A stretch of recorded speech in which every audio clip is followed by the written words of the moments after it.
What education experts say about the Finnish model, surprising truths revealed. You've heard the buzz. Finland has one of the best school systems in the world. But what do the world's top education experts really think about it? Some praise it, others raise flags. Let's break it down. Because while Finland's model is often celebrated, not everyone agrees on what makes it successful or even sustainable. Behind the headlines and high rankings, a growing number of scholars and researchers are asking tougher questions. Are we admiring the right version of Finland? Are some students being left behind in the name of equity? And can we really judge an entire system by test scores alone? Let's explore what some of these critics have to say and why their voices matter in the global education conversation. First, Gabriel Heller-Zalgren, questioning the roots of Finland's success. Finland's education system is often praised as a global model, but not everyone agrees on why it worked or if it still does. One of the most vocal critics is Gabriel Heller-Zalgren, research director at the Center for the Study of Market Reform of Education. His take: Finland's early success in PISA rankings might not be thanks to its more recent reforms, but despite them. According to Sahlgren, the high scores in the early 2000s reflect a generation of students educated under a much more traditional system, one that emphasized teacher-led instruction, a centralized curriculum, and clear academic goals. But starting in the 1990s, Finland began shifting toward student-centered learning, minimal standardized testing, and increased autonomy for students and teachers. And here's where it gets controversial. Sahlgren argues that these newer, more progressive methods may have actually contributed to Finland's declining performance in international rankings over the past 2 decades. His message: before the world rushes to copy Finland's current model, we need to ask, are we admiring the right version of Finland? 2. Tim Oates, cautioning against misinterpretation of PISA results. When it comes to education rankings, one test seems to dominate the global conversation: PISA, the Program for International Student Assessment. But according to Tim Oates, Director of Assessment Research and Development at Cambridge Assessment, we may be putting too much stock in these scores. Oates warns that PISA offers a snapshot, not a full portrait. It tests 15-year-olds in reading, math, and science every 3 years, but it doesn't measure creativity, character, motivation, or social development.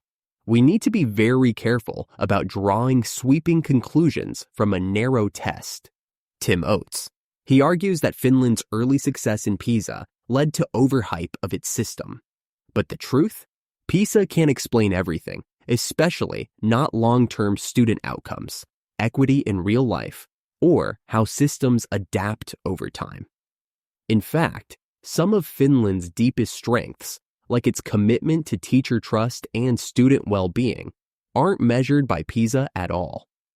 Oates' advice to other countries is clear. Learn from Finland, yes, but don't base your entire reform strategy on a test designed to compare dozens of very different systems. 3. Critics, highlighting challenges in addressing diverse student needs. Finland's education system is often praised for its commitment to equity, ensuring every student, regardless of background, gets a fair chance. But some critics argue that this focus on fairness may come at a cost.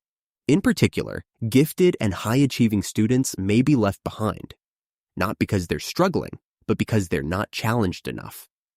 According to a report by Broken Chalk, an organization that monitors educational equity and rights, Finland's emphasis on uniformity and group instruction sometimes results in a one-size-fits-all approach.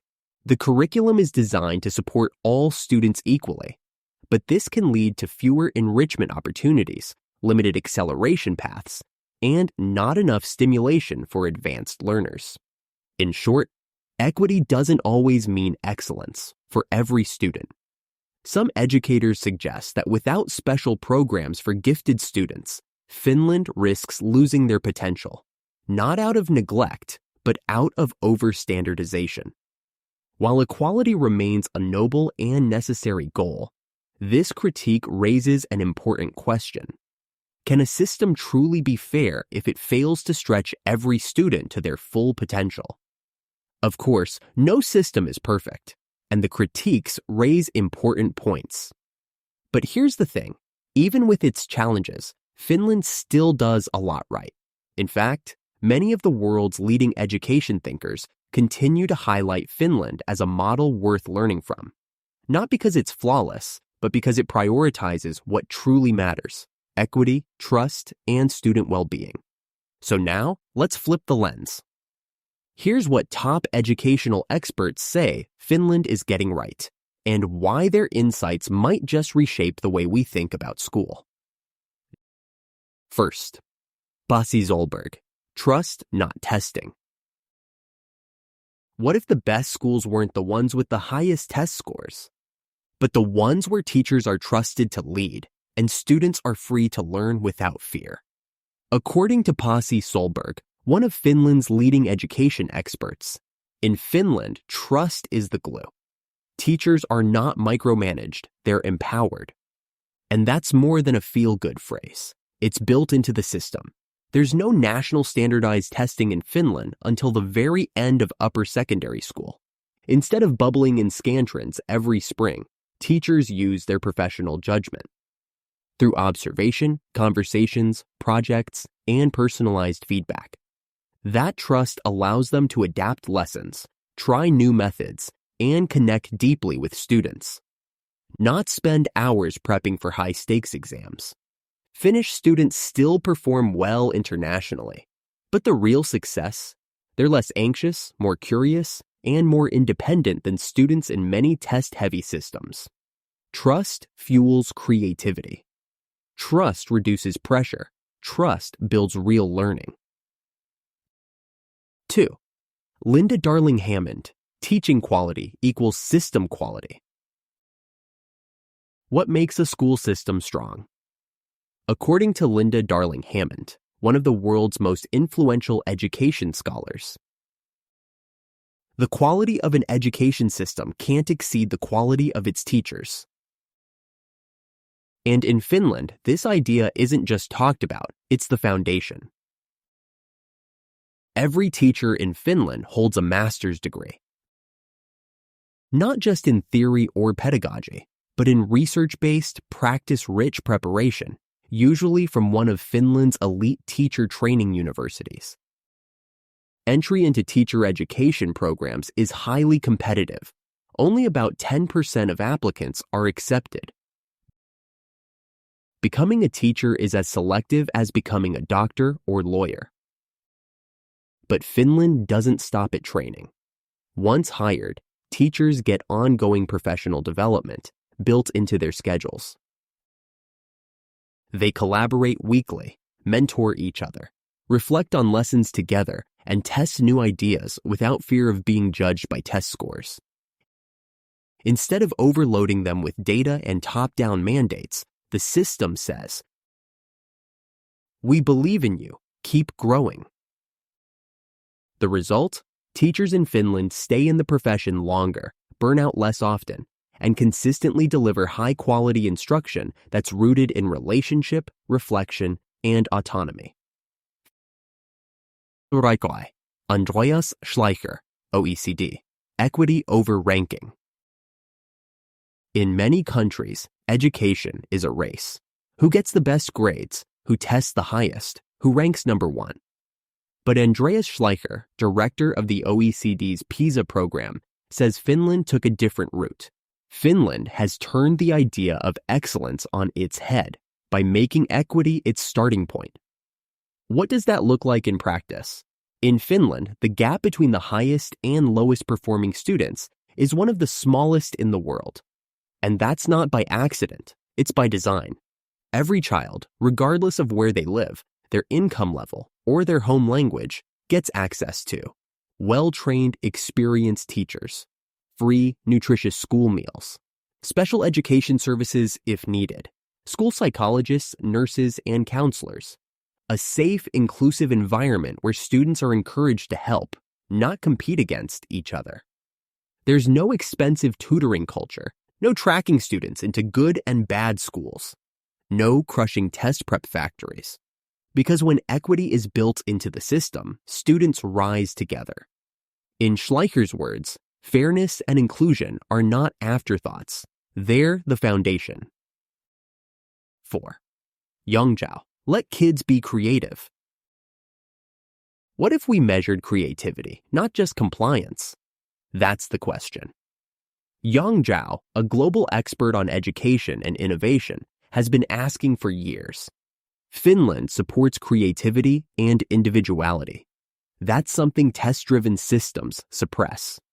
Zhao, 2012. And he's right.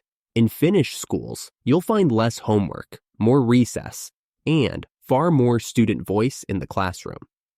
Kids aren't just memorizing. They're questioning, building, performing, and presenting. Whether it's a music project, a science experiment, or a debate on current events, students are active participants, not passive recipients. Finnish students get daily outdoor breaks, even in winter. And art, music, and crafts aren't extras. They're core subjects.